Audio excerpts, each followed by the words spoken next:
Supreme Lord is so inconceivable that we cannot understand His activities and His pastime. Someone asked Srila Prabhupada, you have written so many scriptures and ultimately, you say that we cannot understand Krishna. Then what is the point of reading so many scriptures when we cannot understand Krishna? So Prabhupada said that, yes, I have written so many literatures, so many scriptures, so that one day we can understand that we cannot understand Krishna. Niranjan Maharaj, in his book, he says that, he quotes Prabhupada and he says that Prabhupada says that it's difficult to know Krishna in full, but we need to know just enough about Krishna so that we can love Him. And our acharyas like Jiva Goswami, they also say that logic cannot understand the absolute truth. So if logic cannot understand the absolute truth, so does it mean that absolute truth is illogical? No.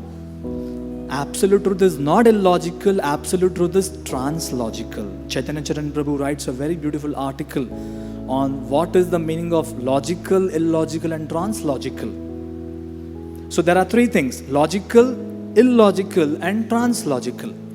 So illogical is something that is below logical, which doesn't make sense, something so silly and absurd that which doesn't make sense. So basically it doesn't stand the scrutiny of logic. So it falls apart. Someone came to Prabhupada and said, Prabhupada, I am God. Prabhupada said, then I am the Queen of England. So something which is very obvious, so absurd and silly that an ordinary living entity claims himself to be God. So it doesn't stand the scrutiny of logic. So it falls apart. But translogic is something beyond logic, where, or we can say, in whose presence, translogic is, in whose presence even logic cannot stand. So logic falls apart. Illogical is where the silly, absurd doesn't make sense, so it doesn't stand the scrutiny of logic. But translogic is something where logic only cannot stand. So this is what Jiva Goswami explains.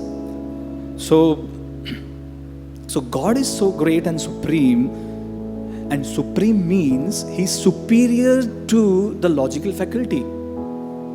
And if we say that logic can understand God, that means logic is superior to God, or logic is superior to supreme. The absolute truth doesn't remain supreme, but logic remains supreme when we say that logic can understand God. So logic is not the ultimate authority. Logic does have its jurisdiction, logic does have its domain, but logic also has its limitations. And there are many places where you just cannot apply logic. Like, example is given of a torchlight. A torchlight can help see things in dark. But if with that same torchlight, someone tries to point that torchlight to the sky and tries to search for sun in the dark, then torchlight cannot serve that purpose. Torchlight definitely has its utility, but in certain areas, it leads to futility. So God is like a sun and torchlight is like applying logic. It is just like trying to measure sun with a scale. How can we measure sun with a scale? So there are many areas where logic doesn't stand, although logic has its utility. Even in this world, there are so many examples we can give where logic doesn't really make sense. Things appear to be illogical, but it's a fact. A boy who is 20-year-old falls in love with a girl who is 45 years old. How do we understand? Person may try to explain him, give him all the valid reason how it's a mismatch, basically. but the logic doesn't make sense, or probably no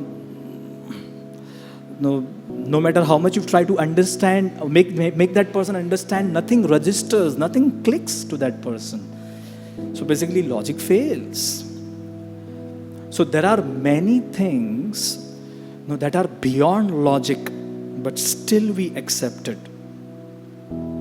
So these statements from the scriptures may appear to be illogical, but that doesn't mean that we reject the illogical.